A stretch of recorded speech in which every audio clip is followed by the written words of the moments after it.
감사드립니다. 제가 사실 이제 이 간증을 처음 이제 기록을 할 때, 예수님을 믿은 지가 10년이 넘은 시점이었거든요. 그래서 제가 이제 핍박을 한 건 알겠는데 얼마나 핍박을 했는지 기억이 안 나는 거예요. 그래서 제가 내가 새 피조물이 되어서 그런가 그렇게 생각을 하고 있다가 오늘도 이제 와 있습니다만 제 여동생과 매제가 동생들하고 이제 어머니께 문자를 넣었습니다. 어머니, 저기 형님이 어떻게 핍박을 하셨나요? 그리고 처제, 처형 어떻게 형님이 핍박을 했죠? 그랬더니까 아주 문자가 막 쏟아져 들어오는 겁니다. 그걸 보니까 다 기억이 나는 거예요. 근데 어머니는 밤 12시까지 동생한테 니네 오빠가 옛날에 이렇게 하고 이렇게 핍박을 했다. 그리고 전화를 끊으시고 밤 1시에 전화를 또 하셨더래요. 너무나 많이 생각이 나니까. 근데 정말로 하나님께서 그렇게 하나님이 계시는 것을 확증하지 못하던 시대에 교회 다니는 사람을 핍박하고 가족을 핍박했던 저를 은혜 가운데 이끌어 주셔서 오늘 이렇게 귀한 간증을 나누게 하심을 감사드립니다. 제가 이제 7남매 장남이거든요. 7남매의 장남인데 제가 이제 1962년생입니다.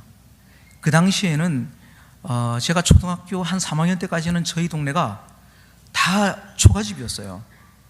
그러니까 일반적으로 가난이라는 것은 큰 수치도 아니었고 모두가 가난한 시대였기 때문에 그 가난이 보편화되어 있었기 때문에 뭐 그렇게 힘들거나 그러진 않았습니다.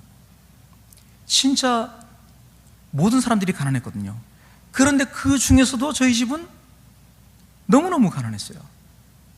밥을 굶는 때가 너무 많았거든요. 아마 제가 키가 작은 게 먹지 못해서 이렇게 작은 것 같아요.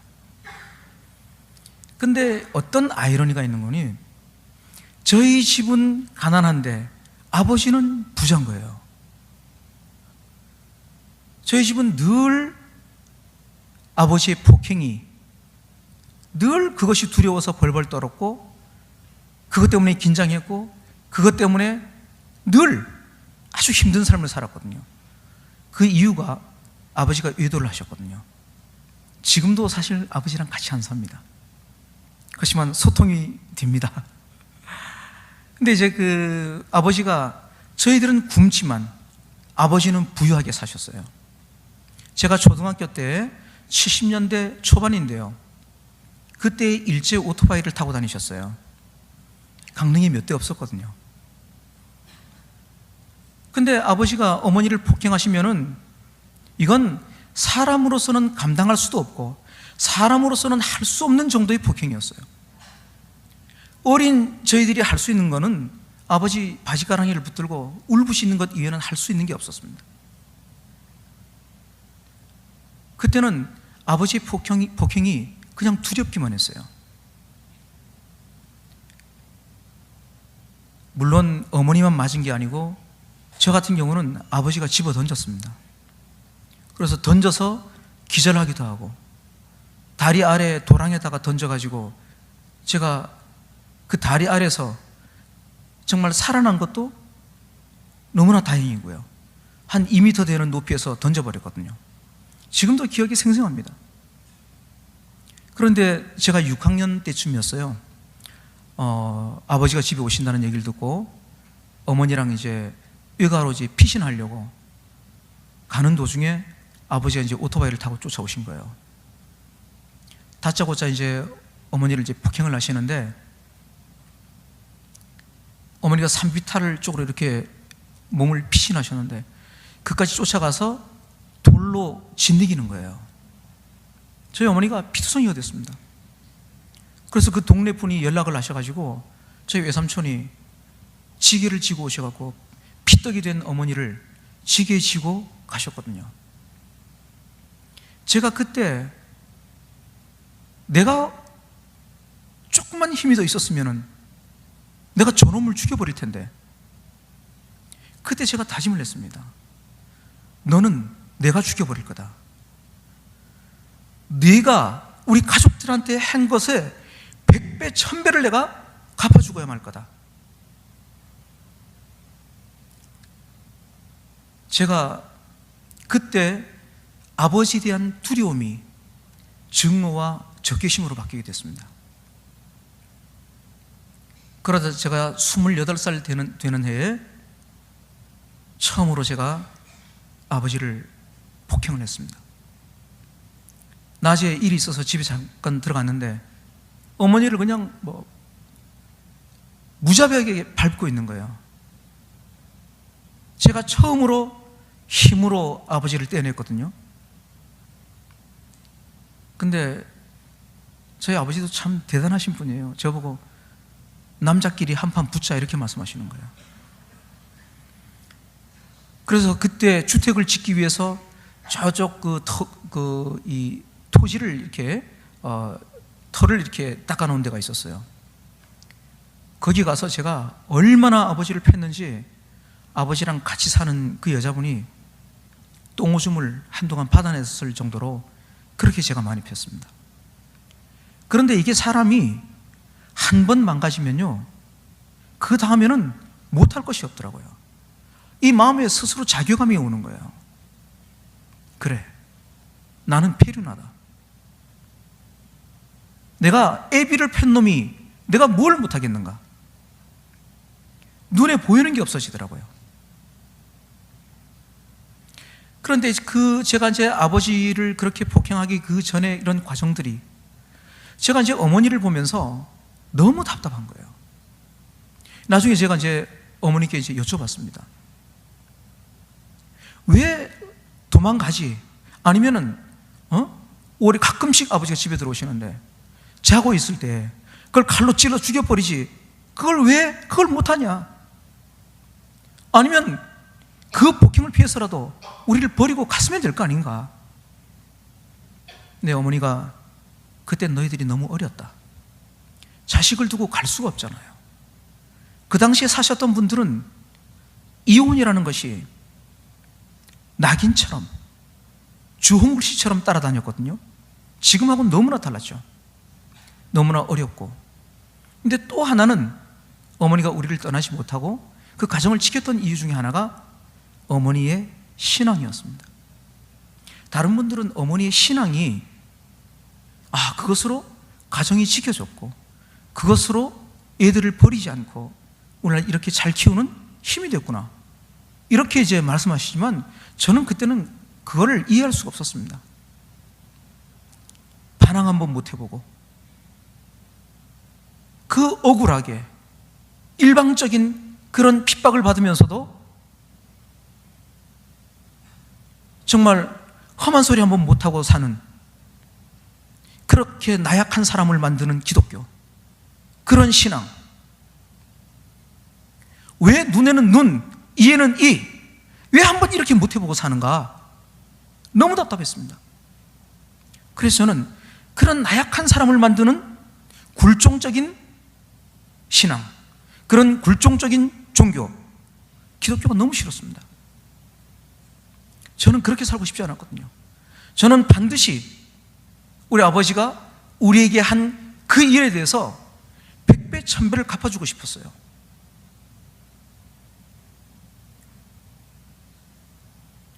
이런 가정 환경이 저로 하여금 예수님을 쉽게 만날 수 없게 한 어떤 그런 요인이 되었던 것 같아요. 그리고 이제 또 한 가지는 제 친구 중에서 이제 그 아버지가 이제 목회하시는 그런 친구가 있었어요. 저한테 이제 전도를 많이 이제 하러 왔거든요, 사람들이. 예수를 믿으랍니다. 그래서 제가 하나님이 살아계신 증거를 나한테 대라. 그러면 하나님이라는 분이 살아계시는데 그분이 살아계신 증거만 되면은 내가 왜 안 믿겠냐? 증거만 되면 내가 믿으라고 믿지 말라고 해도 난 믿을 수밖에 없다. 증거를 나한테 대. 이러면은 믿어보면 알아, 이렇게 얘기를 하는 겁니다. 아니, 믿어보면 아는 게 아니고 나한테 증거를 보여주면은 나 그냥 믿겠다니까. 증거를 얘기를 못 해주는 거예요. 그래서 저는 소위 믿는다고 하는 사람들, 아버지가 목사님인데도 하나님이 살아계신 증거가 없구나. 모든 사람을 너무나 쉽게 하나님께로 인도할 수 있는 방법이 증거만 딱 보여주면 금방 믿을 수 있을 텐데, 그 증거를 얘기하지 못하는 걸 보니까 나한테 복음을 증거하러 온 사람도 확신이 없고 증거 자체가 없구나. 그렇다면 하나님이 살아계신 게 아니구나. 그래서 저는 예수 믿는 사람들을 굉장히 쪼다로 생각했습니다.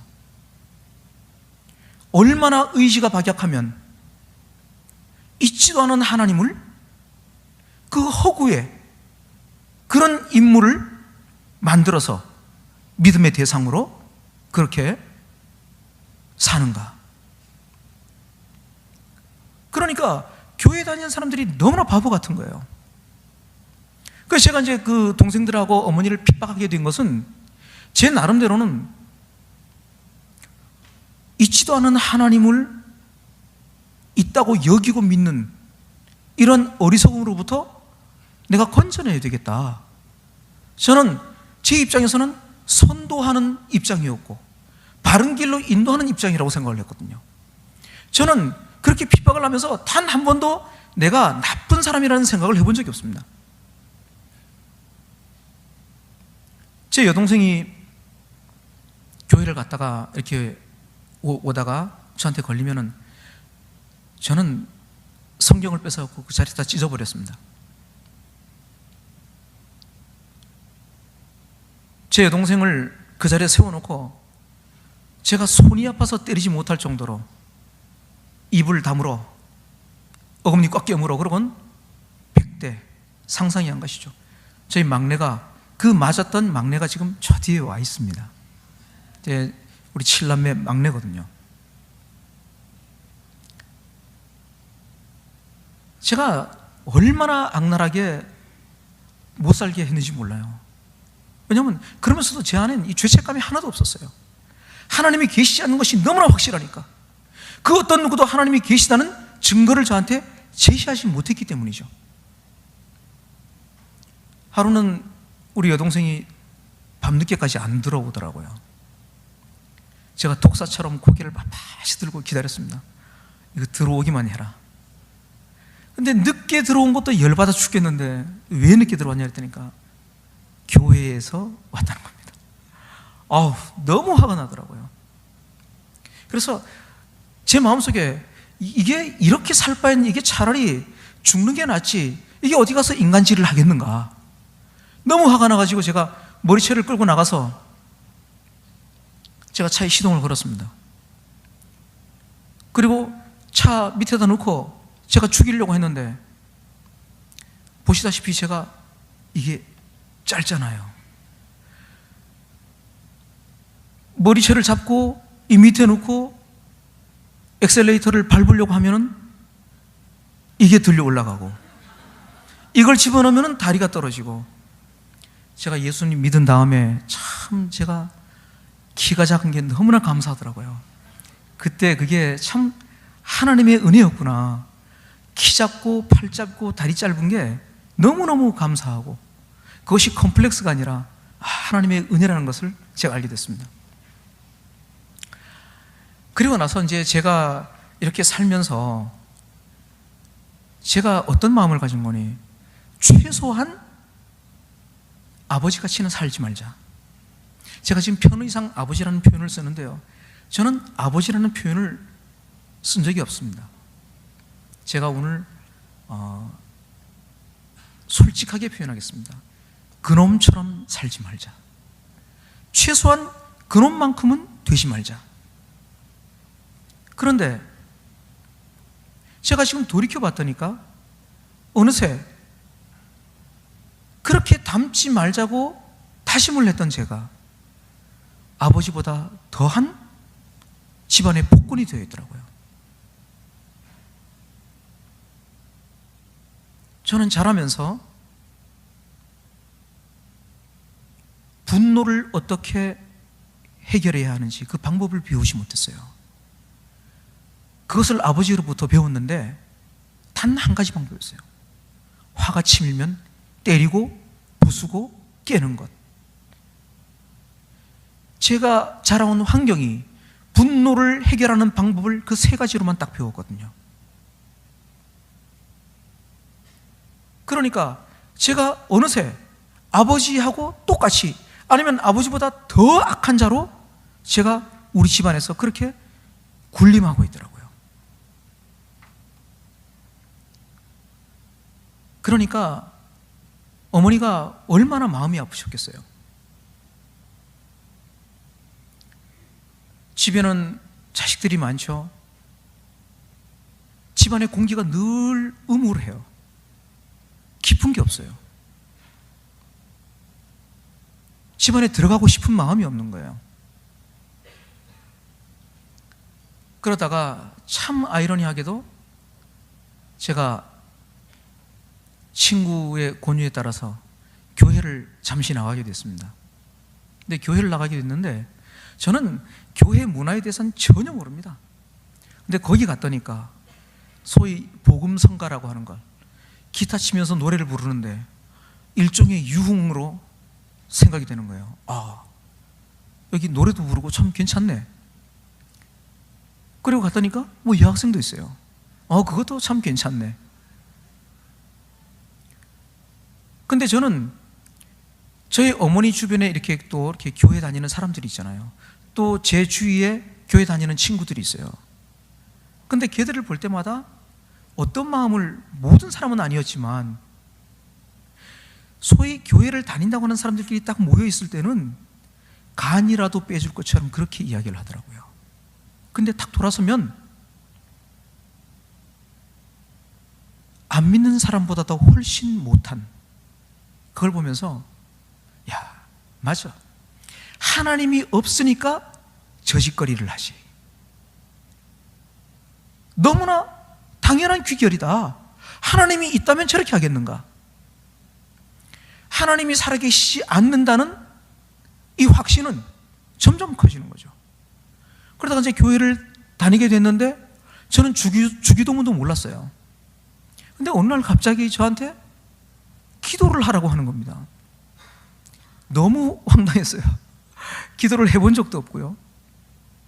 그런데 제 성격이 굉장히 급한 성격이라서 머뭇거리거나 이런 게 없거든요.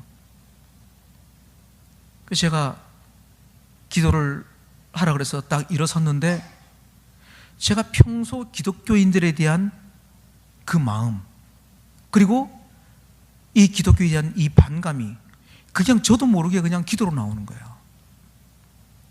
하나님, 교회 다니고 하나님 믿는다고 하면서 얍삽하고 이기적이고 아주 앞에서 이 말하고 뒤에서 저 말하는 겉다르고 속다른 놈들 벼락 맞아 뒤지게 해주십시오. 제가 이걸 저도 모르게 그냥 이 안에 있던 가득 찬 그 마음이 그냥 튀어나온 거예요. 자의 반 타의 반으로 제가 그 짧은 교회 생활을 그만두게 됐습니다. 나갈 면목도 없고요. 또 저를 크게 반기는 것 같지도 않고, 그래서 이제 그만두게 됐습니다. 그리고 이제 제가 한 30살, 한 30대 중반쯤 됐었던 것 같습니다. 저희 어머니가 이제 신앙생활을 오래 하셨거든요. 근데 제가 어느 날 이제 술을 굉장히 많이 먹고 이제 자고 있었는데 문 두드리는 소리가 막 들려요. 그래서 나가봤더니까 저희 어머니 교회 목사님, 그리고 전도사님, 그리고 성도분들, 그리고 이제 저희 어머니 이렇게 이제 신방 오신 거예요. 근데 너무 화가 나더라고요. 이것들이 내 단잠을 깨워? 내 어머니의 마음이, 눈빛이 문 좀 열어라. 이런 아주 애원하는 눈빛이 간절한데도 제가 너무 화가 나가지고 그 목사님께 돌아서갖고 야, 이 새끼야, 할 일 없으면 낮잠이나 자빠져 자라. 그리고 제가 문을 안 열어줬습니다. 저는 이 교회와 기독교 자체가 너무나 싫었거든요. 저는 교회, 예수님, 하나님 이런 말을 들으면 거의 거품을 물었습니다. 그리고 헌금하는 거, 저는 그거를 특히 가난한 우리 어머니가 헌금하는 거, 저는 아주 환장하겠더라고요. 협박, 안 내면 도둑놈이라고 그러고, 내면은 더 많이 준다고 그러고, 아주 협박과 감언 이설을 섞어가지고 아주 안 낼 수 없게끔 이걸 끌어가는 것. 그래서 이 교회는 이게 도둑놈들이구나, 이게 목사가 사기꾼이구나, 그렇게 생각을 했죠. 그리고 제가 또 용납할 수 없었던 것이, 교회에서 기도했다니까 병이 났다더라. 제가 그런 얘기 들을 때면은 제가 이렇게 대답을 했습니다. 야, 기도해갖고 병이 나오면은 목사한테 병원 차리라 그래라. 푼돈 뜯지 말고 병원 차려갖고 진료비 받아갖고 그걸로 교회 운영하면 되지. 왜 그 푼돈 뜯기를 그렇게 협박하고 가문에서로 꼬셔갖고 그걸 하냐. 저는 교회에 대한 이 체제 자체가 마음에 들지도 않았을 뿐더러, 그러니까 이 생각 자체가 처음부터 끝까지 너무나 부정적이었습니다. 어머니께서 나중에 제가 이제 여쭤봤더니까 어머니가 그런 기도를 하셨다고 그러더라고요. 하나님, 우리 아들놈, 저놈을 병이라도 주셔서 팍 꼬꾸라뜨려서 예수만 믿게 해주십시오. 얼마나 제가 악독하게 살았으면 어머니께서 그런 기도를 하셨겠어요. 근데 어머니는 정말로 제 행위가 아니라 제 영혼이 너무나 불쌍했던 것이죠. 제가 죽더라도 예수만 믿으면 족하겠습니다. 근데 하나님은 우리의 작은 신음소리도 들으시는 분이잖아요. 하나님께서 그 기도에 응답하셨습니다. 제가 99년도에 제가 나이 38살이었습니다. 99년도에 제가 위암 판정을 받았습니다. 제가 이제 그 술을 워낙에 좋아하고 방탕하고 이러다 보니까 위장약을 한 8년을 먹었거든요. 근데 어느 순간부터 이 위장약을 먹어도 듣지를 않는 거예요. 그리고 체중이 줄면서 밥을 잘 못 먹겠고, 그런데 여전히 술은 술술 잘 넘어가는 거예요. 그래서 동생들이 와서 저를 거의 반강제적으로 병원에 끌고 갔습니다. 그때 갔던 그 병원장이 저희 이제 선배셨는데요. 그분이, 그 형님이, 야, 너 왜 이렇게 늦게 왔냐? 이건 조직 검사를 하지 않고서도 어느 정도 심한지를 벌써 그분이 아셨던 거예요. 그래서 저보고 빨리 큰 병원으로 가라, 이렇게 말씀하셔요. 맨 처음에는 그 암이라는 그게 실감이 안 되는 거예요.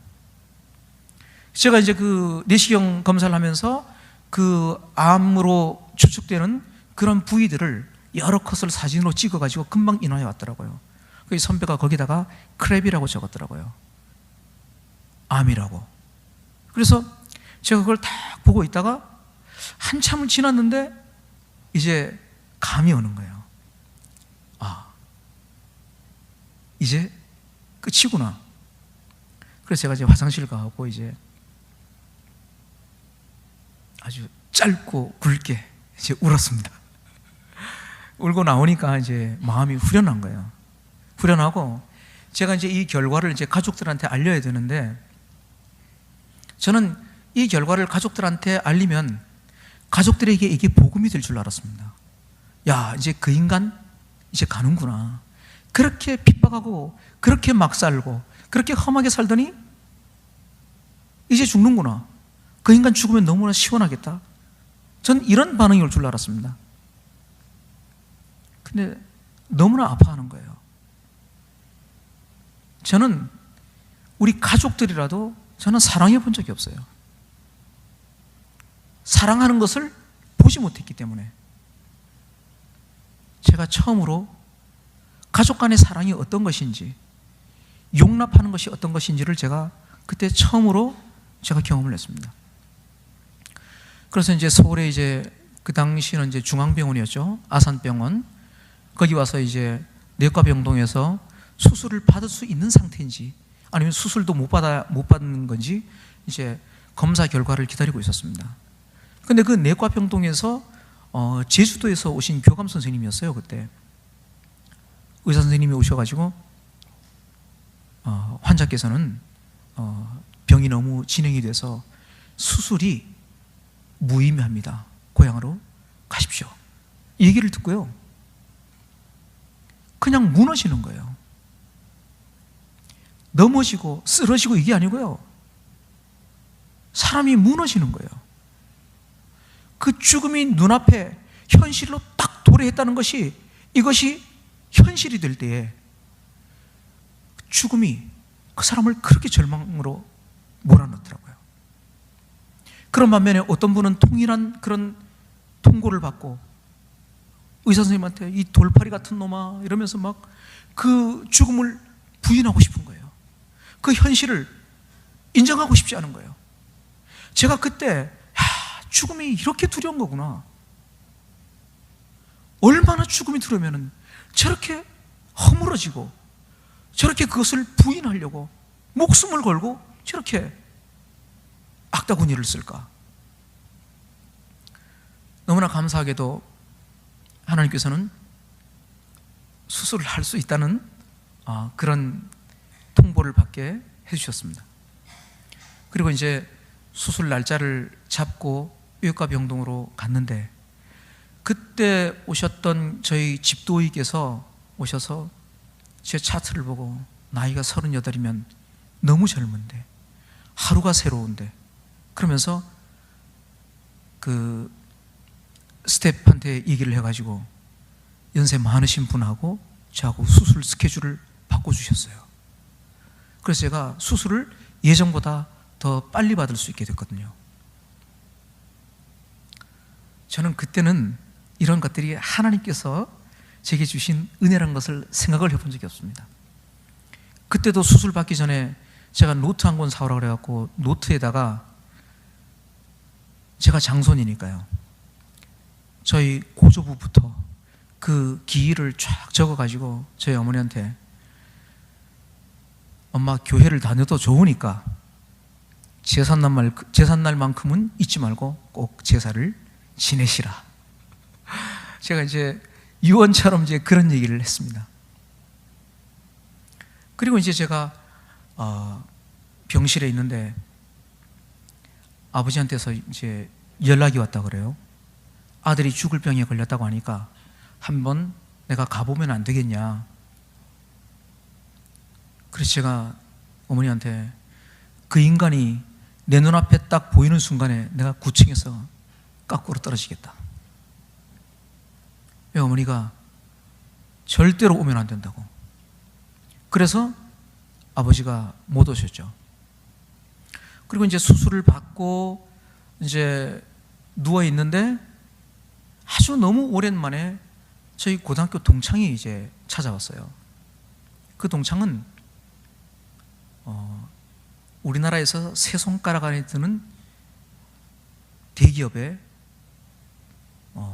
37의 부장이 되고, 그리고 40대 중반에는 계열사 사장을 지낸 CEO입니다. 아주 명철하고 아주 너무나 샤프한 친구예요. 근데 그 친구가 저를 찾아와서 그때 무슨 얘기를 하는 거니? 야, 성순아, 네 예수 믿어야 산다. 이 얘기를 하는 거예요. 전 너무나 놀랐어요. 그런 얘기를 할 친구가 아니거든요. 이 친구가 보통 명철을 가진 친구가 아니거든요. 너무나 뜻밖이라서, 아니 왜 내가 예수 믿어야 되는데? 그랬더니까 대답이 뜻밖에도 우리 마누라가 변했어, 이 얘기를 하는 겁니다. 그 친구가 마누라의 변화가, 그 아내의 변화가 그 친구에게는 천지개벽과 같은 일이었거든요. 죽어도 모든 것이 변해도 내 아내만큼은 변할 수 없다라고 생각을 하고 있었는데 아내가 변하니까 너무나 놀란 거예요. 나중에 물어보니까 지켜봤다는 거예요. 1주 네가 지금은 이런 척하지만 다시 돌아가겠지.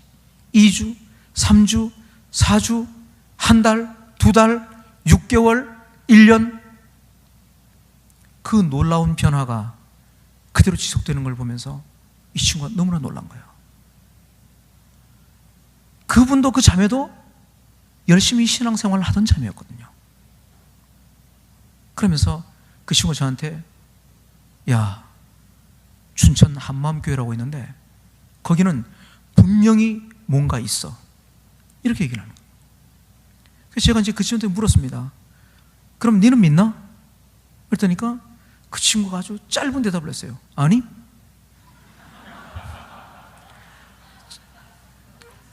이 세상에 이럴 수가 있나요? 자기도 안 믿으면서 저보고 믿으라는 거예요.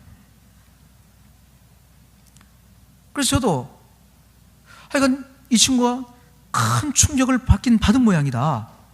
그렇지만 하나님이 살아계시지 않은 것이, 하나님의 존재가, 이건 존재하지 않는 것이 너무나 확실하기 때문에 저는 그 친구한테 나도 안 믿어, 이렇게 얘기를 하고 그 친구가 이제 돌아갔습니다. 그리고 이제 며칠 후에 이제 그 자매가 왔어요. 그 아내가 와서 저희 병실에 와갖고 복음을 증거하는 거예요. 그랬더니까 난리가 났습니다. 막 시끄럽다고. 저희 작은아버지가 그때 계셨는데 저희 작은아버지가 그 자매를 막 때리려고 하는 거예요. 그래서 제가 아무리 나쁜 놈이라도 친구 아내를, 그리고 정말 저를 위해서 왔는데 그렇게 할 수가 없잖아요. 그래서 제가 잘 이렇게 보호해서 그렇게 이제 보내드렸죠. 그때 그것이 제게 뿌려진 첫 번째 복음의 씨앗이었습니다. 그리고 이제 제가 이제 그 1차 항암 치료를 마치고 2차 항암 치료부터 이제 고향에 가서 받기로 하고 이제 고향에 갔습니다. 이제 항암 치료가 한 달에 한 번을 들어갑니다. 일주일 동안. 일주일 들어가면은 그 항암 주사가 일주일 동안 한 번도 1초도 끊어지지 않고 계속 들어가는 거예요. 그때는 약물이 너무 독해서 이게 항암 주사가 여기다 꽂으면은 그 혈관을 따라서 이렇게 들어간 자리가 이게 시커멓게 다 죽어요. 겉에 피부가. 그 항암 치료가 수술 받는 것보다 몇 배나 힘들더라고요. 근데 그때 이제 저희 여동생이, 저희 동생들 중에서, 가족 중에서 한마음교회에 연결된 여동생이 바로 밑에 여동생인데요, 우리 한마음교회 그 강릉 지체들을 데리고 저한테 이제 복음을 증거하러 왔어요. 예수님께서 우리를 위해서, 하나님이신 그분이 오셔서 십자가에서 죽으시고 부활하셨다. 제가 그 얘기를 들으면서 십자가에서 못 박혀 죽었다는 데까지는 제가 인정을 했습니다. 왜냐하면 죽음은 모든 사람에게 공통이잖아요. 험하게 죽느냐, 깨끗하게 죽느냐, 힘들지 않게 죽느냐, 아니면 힘들게 죽느냐, 이 차이만 있을 뿐이지 죽음이라는 그 결과는 똑같은 거거든요. 모든 사람이 반드시 한 번은 겪는 일이고. 그런데 제가 용납할 수 없었던 것이 부활했다는 거예요. 그래서 제가 웃기지 마라. 어떻게 죽은 사람이 다시 살아나냐? 어? 지금 UFO가 휙 날아다니는 판에 무슨 헛소리를 하고 있냐? 그랬더니 그때 전도하러 오셨던 교화장 선생님 한 분이 그렇게 말씀하셨대요. 저런 놈 한 놈 전도하는 거면은 다른 분 100분을 전도하는 게 낫겠다. 아주 암 환자인데도 기죽지 않고, 그야말로 그분이 나중에 후일 말씀하시는 게 독야청청하게 독사 대가리처럼 고개를 빳빳이 들고 아주 그냥 그게 너무나 완악해 보이더라는 겁니다. 근데 제가 4차 항암 치료를 받을 때였습니다. 제가 이제 2인실에 이제 입원을 해 있었는데, 제 옆에 누가 입원한 거니? 제 친구 형님이 간암이었는데요, 항암 치료를 이제 항암 주사를 같이 맞고 있었어요. 근데 그 형님이 항암 주사를 맞다가 이제 돌아가신 거예요.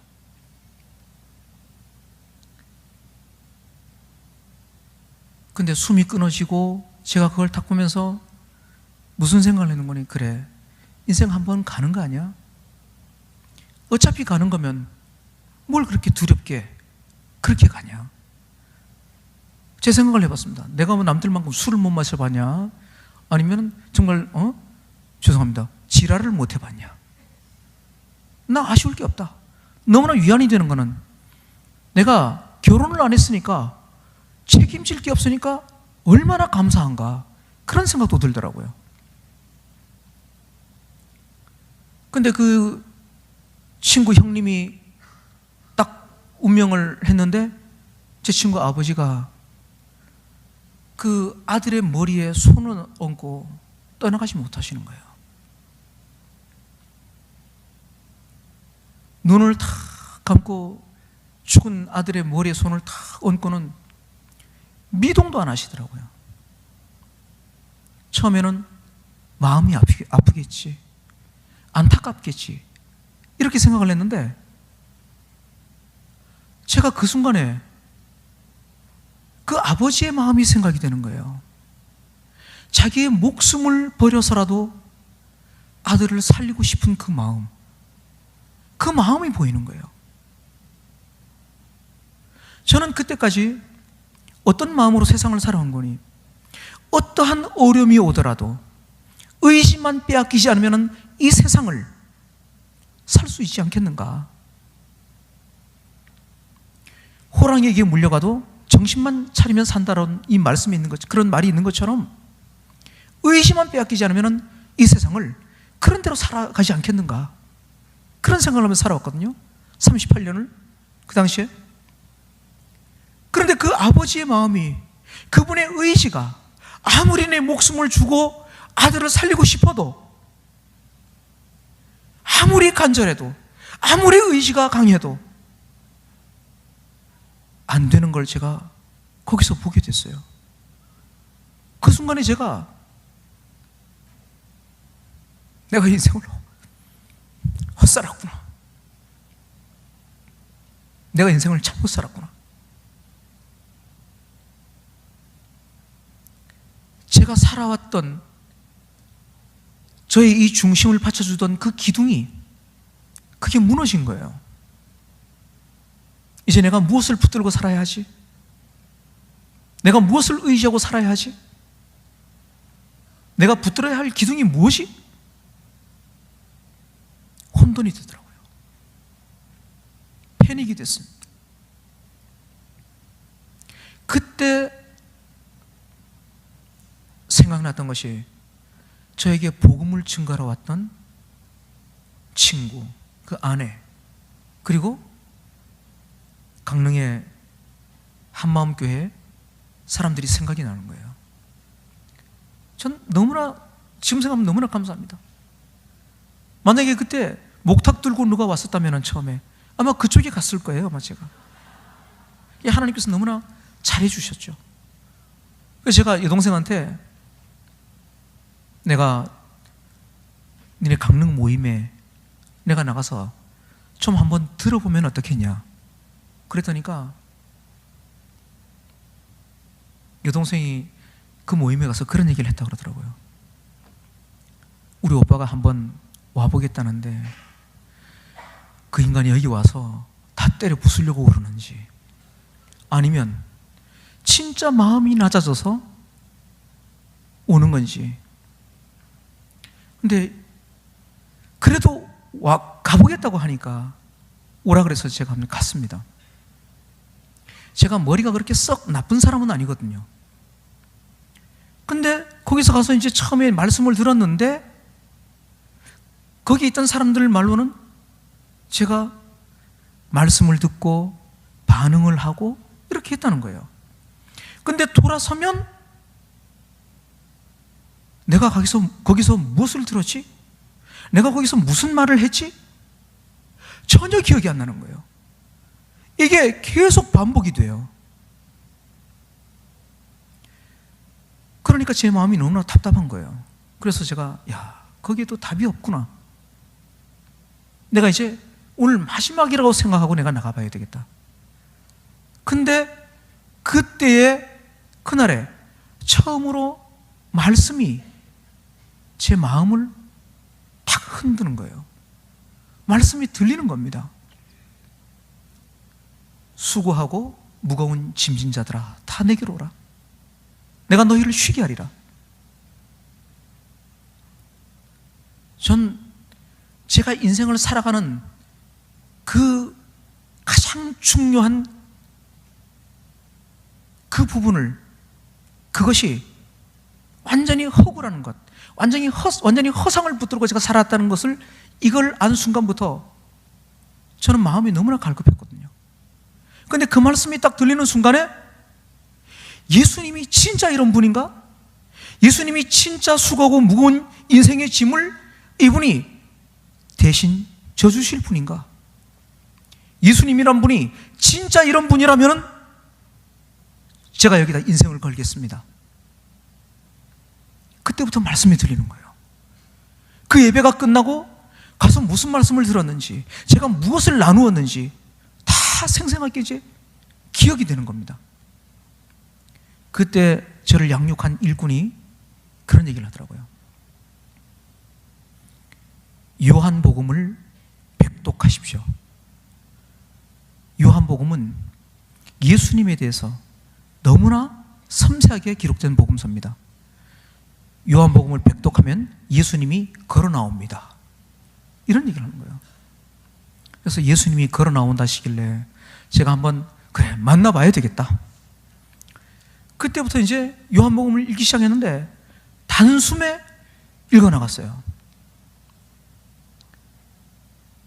19장까지 그냥 순식간에 읽어나갔죠. 근데 제가 난관에 부딪힌 겁니다. 19장에 죽으심, 20장 이분이 부활하셨다는 거예요. 사람 환장하겠는 거예요. 어떻게 죽은 자가 다시 살 수 있는가? 어떻게 죽은 사람이 다시 살아날 수 있는가? 너무너무나 많은 고민을 했습니다. 그래서 제가 찾아봤어요. 찾아봤더니까 예수님의 부활은 역사적 사실인 거예요. 근데 그 역사적 사실이라는 것을 앞에 두고도 어떻게 죽은 자가 다시 살아? 이 생각이 저를 딱 지배한 거예요. 그러다가 어느 날 제게 이런 마음이 드는 겁니다. 네가 가지고 있는 알량한 과학적 지식으로 그것을 이해하려고 하냐? 이해하는 것이 아니라 진짜 살았는지 못 살았는지 그걸 봐라. 그러면서 시골에 사시는 일자 무식인 할머니가 여름에 선풍기가 돌아가는 원리를 다 알아야 선풍기를 사용하냐? 꼽으면 돌아간다. 그래서 제가 이게 부활이 사실인가 아닌가, 여기에 초점을 맞춰야 되겠구나. 그리고 보니까 이것은 부인할 수 없는 역사적 사건이더라고요. 제가 예수님께 제가 인생을 걸겠다 그랬는데 이분의 부활이 인정이 안 되는데 제가 어떻게 그분께 인생을 걸겠습니까? 확증이 안 되는데. 근데 부활이 사실인 것을 이것을 확증하는 그 순간에 이 예수님이라는 분이 죽음을 이기신 유일한 분, 모든 사람이 죽음 앞에 굴복했는데 단 한 분, 죽음을 이기신 이분은 수고하고 무거운 내 짐을 져주실 분이 맞구나. 제가 거기서 제 인생을 예수님께 걸겠습니다. 이렇게 고백을 하고 신앙생활을 시작하게 되죠. 그런데 놀랍게도 저에게 있어서 의문이 남아있는 게 있었습니다. 하나님의 실존. 그런데 이제 말씀이 선포되는데 예수님의 부활이, 십자가에서 죽으시고 부활하시고 이분이 오신 모든 것이 우연히 갑자기 일어나는 것이 아니라 구약에 그렇게 예언이 되어 있다는 겁니다. 그래서 그 예언이 이사야 9장 6절에서 이분이 하나님이 사람으로 오신다는 거예요. 그때 제가 비로소 요한복음이 이해가 됐습니다. 예수님은 당신 자신이 볼 때는 자기가 하나님이니까 나 하나님이야 이렇게 말씀하실 수밖에 없는 거죠. 그런데 유대인의 입장에서는 아버지도 있고 동생도 있고 엄마도 있으니까 이 새파란 청년이 어떻게 하나님이겠는가? 인정할 수가 없었죠. 그런데 예수님께서 제자들에게 내가 부활할 것이다. 왜 하나님이라고 주장을 하니까 마태복음 12장에서 서기관들이 당신이 하나님인 증거를 보여주십시오. 표적을 보여주십시오. 예수님께서 뭐라고 말씀하신 거니? 이 악하고 음란한 세대가 표적을 구하나? 너에게 보여줄 표적은 요나의 표적 밖에는 없느니라. 죽었다가 다시 사는 부활 밖에는 없다. 이 말씀을 처음엔 잘 몰랐습니다. 그런데 이사야 25장에서 이분이 부활하신다는 거예요. 예언이. 그러고 보니까 이 예언이 죽은 자 가운데서 다시 사는 자가 하나님이다. 제가 복음을 들으면서 이 부활에 관해서 선포되는 말씀을 들으면서 전율을 하게 되더라고요. 부활하면 그가 하나님이다. 그런데 예수님의 부활이 역사적 사실이니까 예수님이 하나님이시더라고요. 예수님이 하나님이시니까 요한복음 1장 3절의 말씀이 이해가 되더라고요. 그가 없이는 하나도 된 것이 없다고 말씀하셔요. 그분이 창조주라는 겁니다. 그분이 지으셨다는 거예요. 그러니까 예수님이 하나님인 것이 부활이 사실이기 때문에 예수님이 하나님인 것이 너무나 확실한 사실이고 그분이 나를 지으신 처음부터 저의 주인이셨더라고요.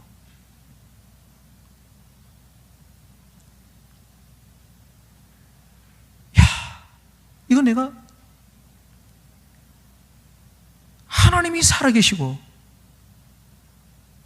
이분이 부활을 통해서 그분이 내 주인인 것이 너무나 확실하게 이 증거를 주셨는데 내가 내 뜻대로 살았구나. 굴복할 수밖에 없더라고요.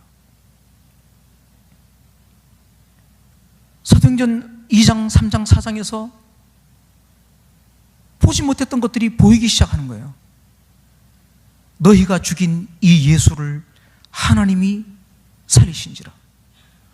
예수님이 스스로 살아나신 게 아니라 하나님께서 그를 살리셨구나. 보이지 않는 하나님의 실존이 예수님의 부활을 통해서 확증이 되는 겁니다. 너무나 놀라운 거예요. 그러면 그렇지.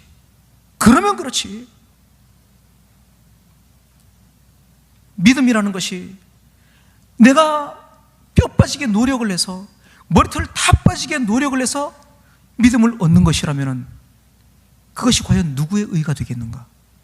과연 그게 은혜겠는가? 그게 값없이 얻는 믿음이겠는가?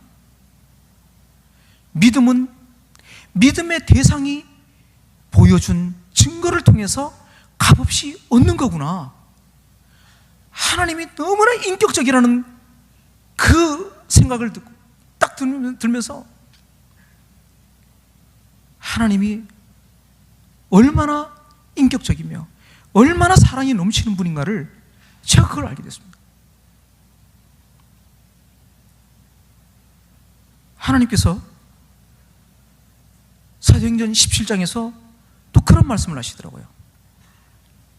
알지 못하던 시대에는 하나님이 허물지 아니하셨거니와 이제는 어디든지 사람을 다 명하사 회개하라 하셨으니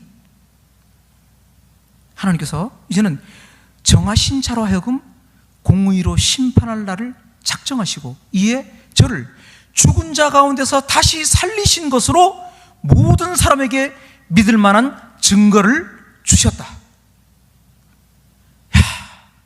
사도행전을 그렇게 많이 읽었으면서도, 그렇게 그 많이 읽었는데도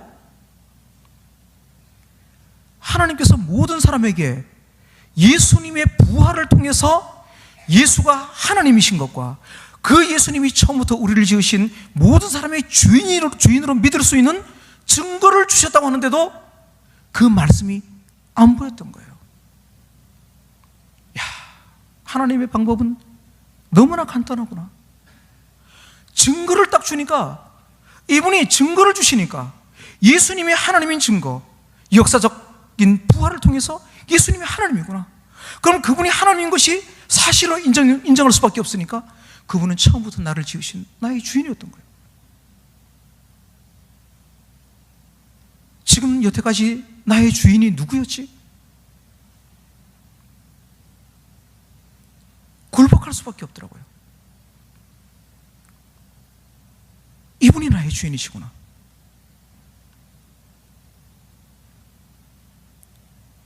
그래서 회개하고 예수님을, 이 부활하신 예수님을 주인으로 고백하고 제가 제 뜻대로, 제 마음대로, 제가 제 인생의 주인으로 살았던 그것으로부터 저의 인생의 주인이 예수님으로 바뀌게 되었습니다.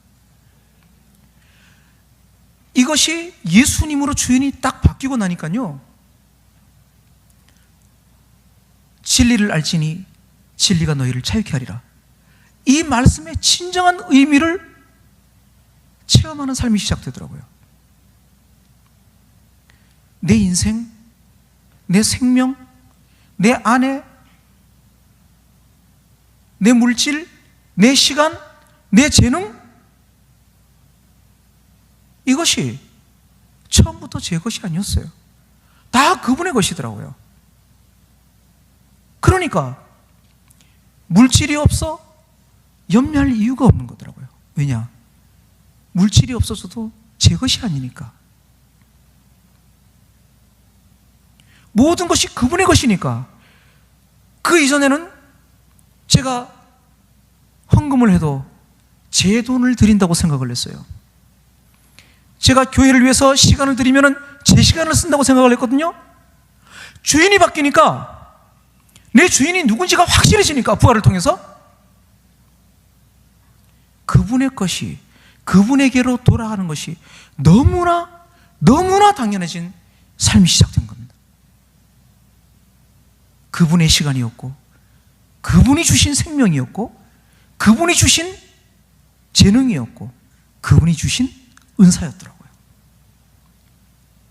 그러니까 어느 것 하나 아낄 것이 없고, 어느 것이 없어진들, 건강이 나빠져도 염려할 이유가 없고, 영원한 그 나라가 있기 때문에 잠깐인 이 세상에서 염려할 것이 없더라고요. 너무나 짧은, 흑암과 같은 이 짧은 이 어둠 가운데서 잠깐인 여기에서의 삶이 끝나면은 영원한 나라가 있는데, 그분의 것을 그분께 돌려주는 것이 너무나 당연한데도 이분이 상을 주시겠다고 하니까요. 내 것을 드리면은 상을 주시는 게 마땅한데 그분의 것을 드리는데 이분이 상을 거셨더라고요. 너무 감사하더라고요. 나 같은 인간도 이렇게 하나님을 대적하고 믿는 자들을 핍박하고 개보다도 못하게 그렇게 살았던 나 같은 놈도 상을 받을 수 있구나. 너무나 감격스럽더라고요. 야, 이제는 내가 그 이전에 내가 아니더라고요. 거듭났다는 것이 그냥 나 예수 믿어 어떤 이런 것이 아니고요. 주인이 바뀌는 그 순간에 저는 본질이 바뀐 사람인 것을 제가 알게 됐습니다.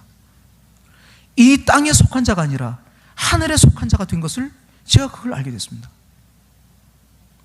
야, 하늘에 속한 자가 이 땅에 썩어질 것을 붙들고 거기에다가 목을 맬 수 없지 않느냐. 그래서 하나님께서 저에게 인간관계를 먼저 풀어주셨습니다. 제가 이렇게 굴복하기 전에 처음에 교회를 왔을 때 목사님께서 그런 말씀을 하셨어요. 설교 시간에 원수 맺은 것을 풀지 못하면 그 한 사람 때문에 인생을 망친다. 원수를 계속 맺고 갈래? 인생을 망칠래? 아니면 멋지게 살래? 근데 저는요, 그때까지 아버지를 용서하지 못했었거든요. 굴복되기 전까지는. 그래서 제가 기도를 그렇게 했습니다. 하나님, 제가 모든 사람을 용서하고 모든 사람을 사랑하겠습니다. 한 놈만 빼고요. 제가 그랬거든요. 근데 그게 이 중심으로 용서가 안 되니까요, 늘 마음에 부담이 되고 기도가 안 되는 거예요. 근데 어느 날 수련회 때 여동생이 이제 아버지를 교회에 초청을 한 거예요. 근데 아버지가 오셨는데요, 옛날에는 그렇게 깔끔하게 하고 기생 오라비처럼 하고 그냥 아주 뺀질뺀질하게 해갖고 그렇게 다니던 분이 완전히 그냥 거지처럼 해갖고 오신 거예요. 제가 여동생을 불러가지고 너 그 인간 왜 불렀어? 네 내가 죽는 걸 볼래? 제가 뭐 그랬거든요. 근데 아버지를 딱 보니까 너무 불쌍해요. 제가 여동생한테도 도움을 좀 얻고 저한테 있는 거 다 털어서 아버지한테 위에부터 발끝까지 모시고 나가서 싹 이렇게 새로 해드렸어요. 근데도 여전히 이 마음속에서 아버지라고 부르고 싶지 않은 거예요. 제가 얼마나 이 아버지라는 단어 자체를 싫어했는 거니, 아버지라는 단어를 꼭 사용해야만 하는 그런 경우에 어떻게 하면 아버지라는 단어를 사용하지 않고 우회적으로 이것을 표현할 수 있을까? 너무너무 아버지가 싫었거든요. 그래서 제가 아버지 전화번호를 이제 입력을 해야 되는데 아버지라고는 입력하기 싫고, 그래서 이렇게 입력을 했습니다. 그래서 누구도 모르죠. 이게 아버지라는 걸. 그런데 제가 이제 이 굴복하고 난 이후에 하나님께서 그런 마음을 주시는 거예요. 합력하여 선을 이루신다는 이 말씀을 생각나게 하시면서 아버지의 그 모진 핍박, 인간으로서는 감내할 수 없는 그 가난과 그 폭행의 두려움, 그 춥고 배고팠던 어린 시절, 그런 것이 없었다면, 그리고 그 기억하기 싫은 그 죽음에 이르는 암이라는 질병, 어렸을 때 받았던 기억하기 싫은 그 마음의 상처들, 그런 것이 없었다면 네같이 교만한 놈이, 너같이 싸가지 없는 놈이 그분을 갈망할 수 있었겠냐. 그 순간에 제가 제 지난날의 모든 아픔, 고통, 그 아버지로부터 받은 그 아픔들이 그런 것이 있었기 때문에 내가 마음이 낮아질 수 있는 기회를 얻을 수 있었구나. 제가 처음으로 그 아팠던 과거, 그 상처들에 대해서 감사하게 됐습니다. 하나님 감사합니다. 그 지난날의 아픔이 더 이상 아픔이 아니라 감사가 되더라고요. 그러한 과정들이 있었기 때문에 제가 마음을 낮출 수 있었고 복음을 들을 수 있는 기회를 얻게 됐고 하나님의 살아계신 증거인 부활의 복음을 붙들 수 있었고 이제는 하늘에 속한 자로서 주를 위해 살 수 있는 이 기회를 얻게 됐구나.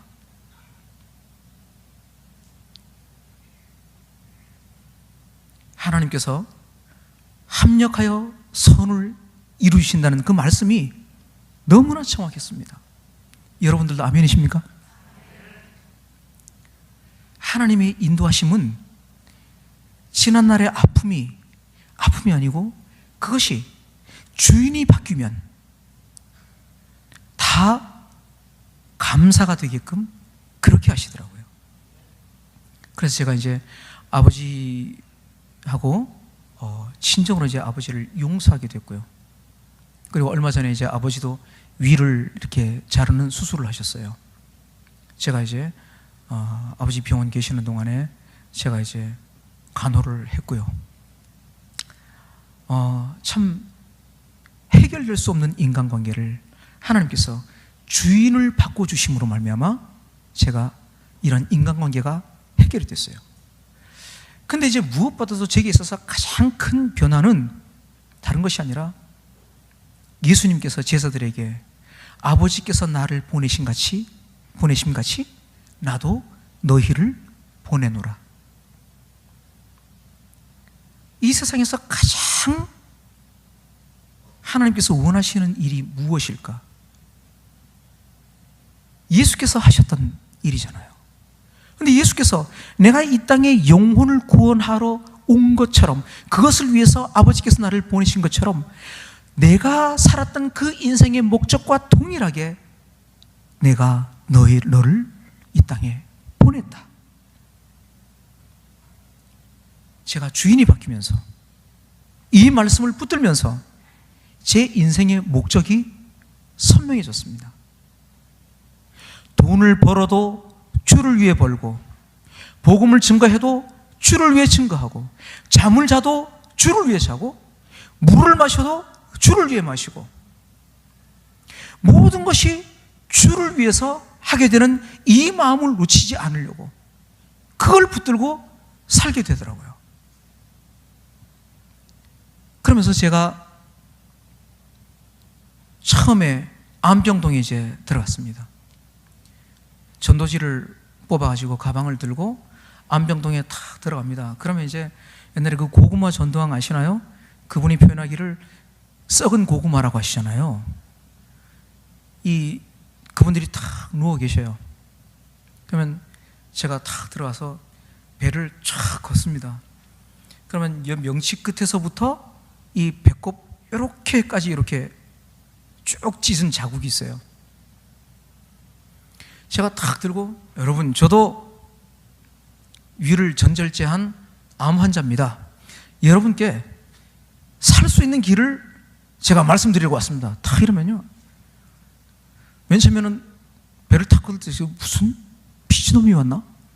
그러시다가 살 수 있는 길이란 말이에요. 눈이 번쩍 뜹니다. 그러다가 예수라는 말이 딱 나오면은 아니야 허탈 그 자체입니다. 그분 그냥 완전히 썩은 고구마처럼 그냥 과당당당당 하고 넘어갑니다. 그렇지만 결과가 중요한 것이 아니라 제게 복음의 씨앗이 뿌려졌을 때에 제가 곤고해졌을 때에 그것을 기억하고 복음을 들을 수 있는 기회를 얻은 것처럼 그들의 반응과 관계없이 복음을 증거하기 시작했습니다. 그러다가 젊은 영혼들에 대해서 젊은이들에 대해서 너무나 마음이 안타깝더라고요. 이 멋진 젊은 날의 그 시절들을 왜 썩어질 것에 보내는지 그들이 너무나 안타까웠어요. 그래서 제가 하루는 목사님께 이제 목사님 방에 갔습니다.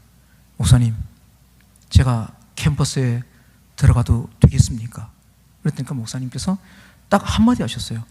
그럼 뭐 뜨거운 놈이 들어가는 거지, 가봐. 저희 목사님 굉장히 심플하시거든요. 그래서 그 길로 그냥 가보라 그래서 가봤습니다.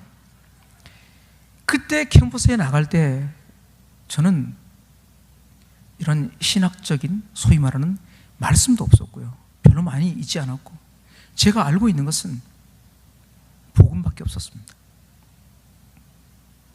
그런데 그 복음을 증거하면 놀라운 역사가 일어나는 거예요.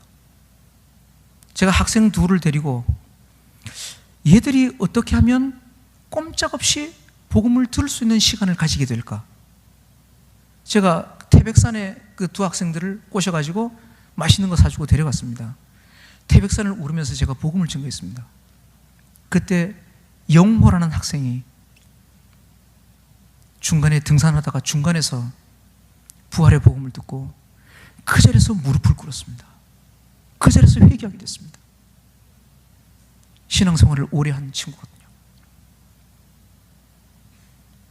그 정상에 올라가가지고 눈물을 그칠 줄 모르는 거예요.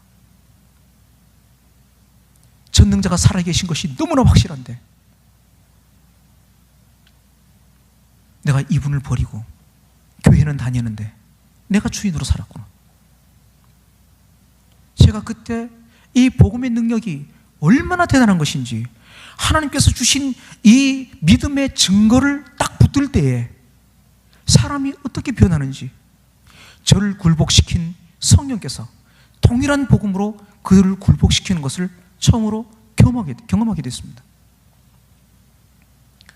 그래서 제가 이제 결혼을 하게 됐는데요, 제 아내가 제가 암 수술한 지 5년밖에 안 됐는데 저하고 결혼을 해줬습니다. 저한테 당부를 했어요.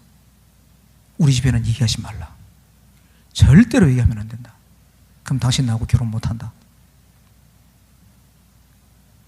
10년이 지나야 살 수 있는 희망이 있는 거 아닙니까?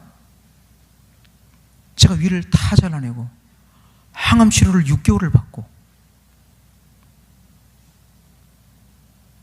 하나님의 은혜로 지금 14년째 살고 있습니다.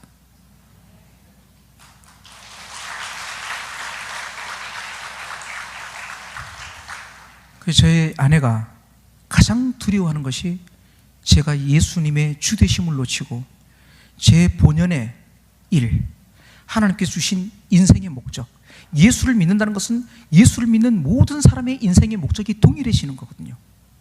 주를 위해 사는 것, 예수께서 사셨던 그 인생의 목적이 동일하게 주어지는 거거든요.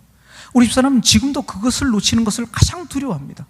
물론 제 자신도 그것을 가장 두려워합니다. 왜냐? 그것을 붙들지 않으면 세상을 붙드는 거기 때문이죠. 제가 이제 아내가 이제 속초에서 이제 교편을 잡고 있었기 때문에 이제 속초로 가서 살게 됐습니다. 제가 속초를 가서 살게 됐는데 신혼 때였는데요, 일주일에 4일을 강릉에서 잤습니다. 하루를 속초에서 자고요, 이틀을 춘천에서 보냈습니다. 근데 제가 혹시라도 여보, 오늘은 내가 집에 들어갈까? 뭐 이렇게 얘기를 하면 저희 집사람이 당신 지금 제정신입니까?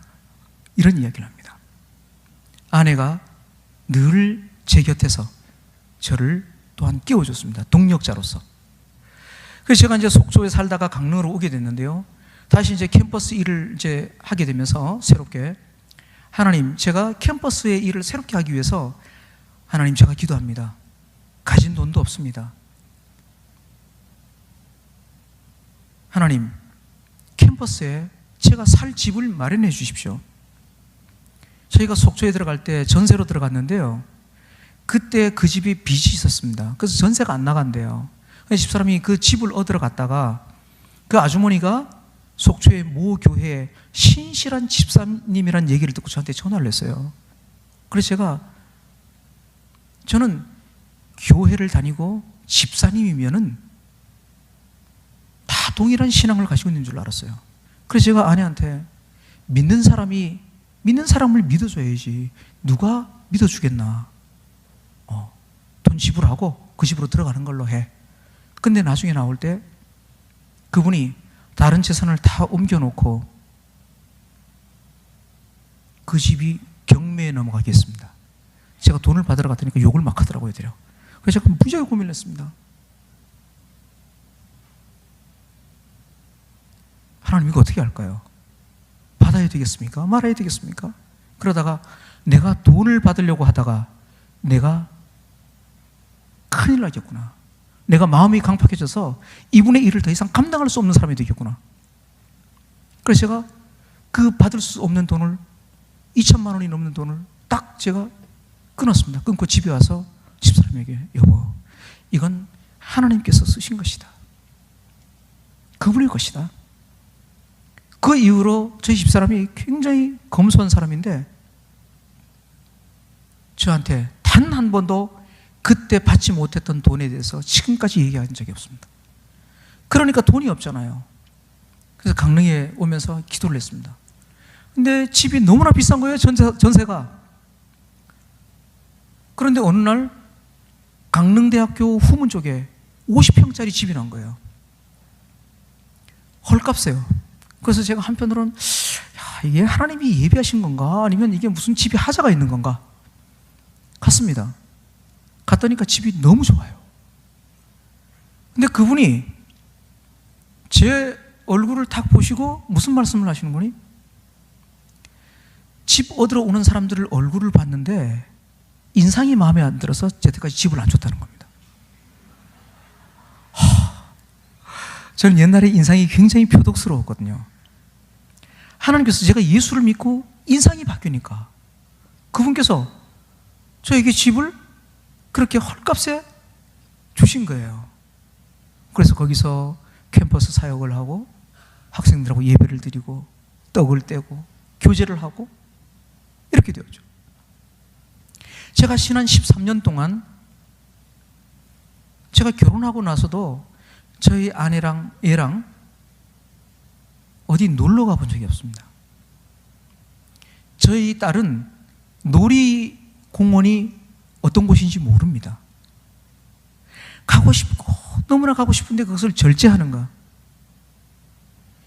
하나님께서요, 내가 이 땅에 왜 왔는지, 내 주인이 누구신지, 내 주인께서 진짜 원하는 것이 무엇인지 이게 정확해지고 그것을 놓치지 않기 위해서 이분의 말씀을 붙들고 의뢰하고 나가면은 하나님께서 놀이보다 여행보다 더 큰 기쁨을 우리에게 주시는 걸 믿습니다.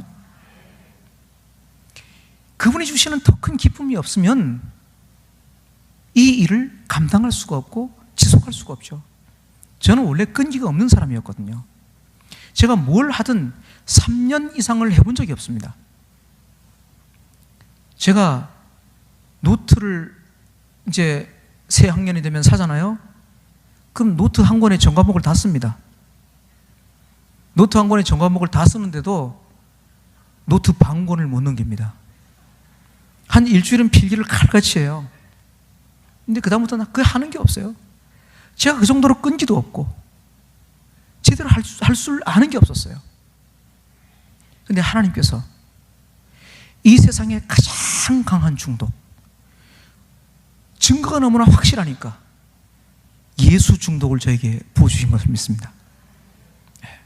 그분이 살아계신 것이 이 역사적인 부활을 통해서 너무나 확실했고, 살아계심이 너무나 확실했고, 그분이 내 주인인 것이 너무나 확실하니까 소망을 그 나라에 두고 그분이 가장 원하시는 내 인생의 목적을 쫓아서 그분의 것을 그분께 돌려드리는 그 삶이 기쁨으로 계속 지속되고 있습니다. 감사합니다. 그래서 하나님께서는 믿음을 어렵게 하신 것이 아니라 증거를 통해서 누구나 주인이 바뀔 수 있도록, 누구나 은혜로 믿음을 얻을 수 있도록 우리에게 부활이라는 누구도 흉내낼 수 없는 유일한 죽음을 이기는 이 증거를 통해서 우리를 믿음으로 인도하시는 것을 제가 경험했고, 또한 그 복음으로 또 다른 사람을 굴복시켰고, 성령으로 말미암아 오늘 여러분들께서도 저와 동일한 인생의 목적으로 이 땅에 보내신 것을 믿습니다.